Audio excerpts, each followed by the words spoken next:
How do you reduce poor attendance in plants?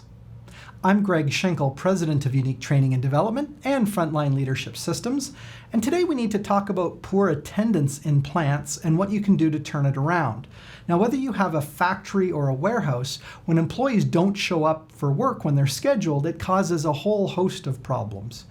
Now, the absence rates in plants are running at around 2.9% on average, and that's a big enough problem because if you think about it, that means if I have 200 people scheduled for work, I'm probably down around 6 people every single day.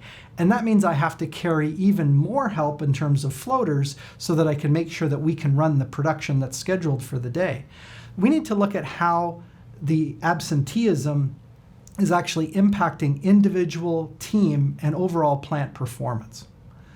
So the leadership team at one of our clients had this abnormally high absenteeism rate, and they found that they were tolerating it. So they were adding extra floaters, bringing in people from temporary agencies to fill in the gaps. But really, they didn't realize that this was costing them more than $250,000 to plug this absenteeism gap in their production pipeline.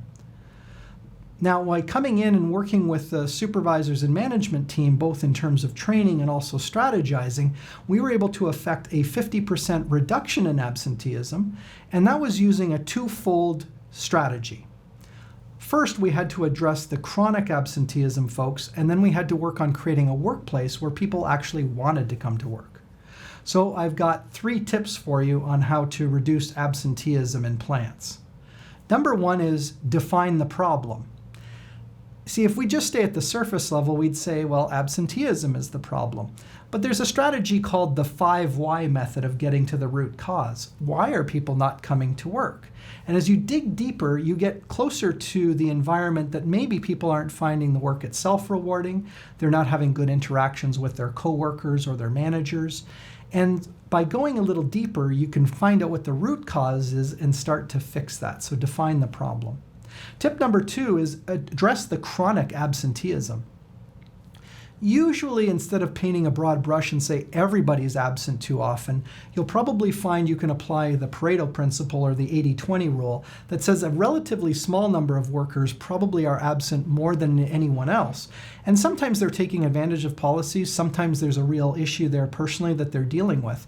But what's important is that you look at the people who are chronically absent and you apply corrective conversations, you apply sometimes progressive discipline to see if you can let those people know that really the company needs them to show up for work when they're scheduled. So you attack the chronic absenteeism. Tip number 3 is to create the desire to come to work.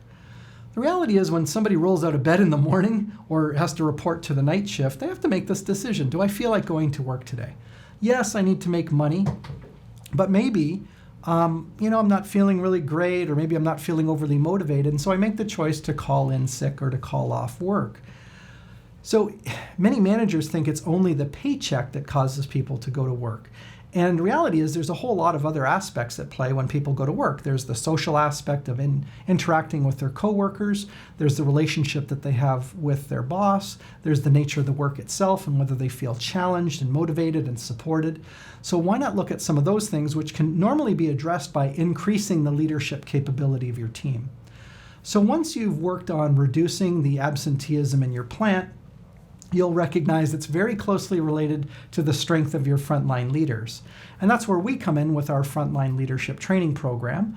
Whether you have us on site to deliver a program for your team, or you use our state-of-the-art virtual training studio, or even take advantage of the new Frontline Leadership On Demand program, where people can access the learning they need on their own time and schedule, it all begins with a conversation. And so why not check out our website at uniquedevelopment.com and then have a conversation with us about how we can improve the leadership effectiveness in your organization.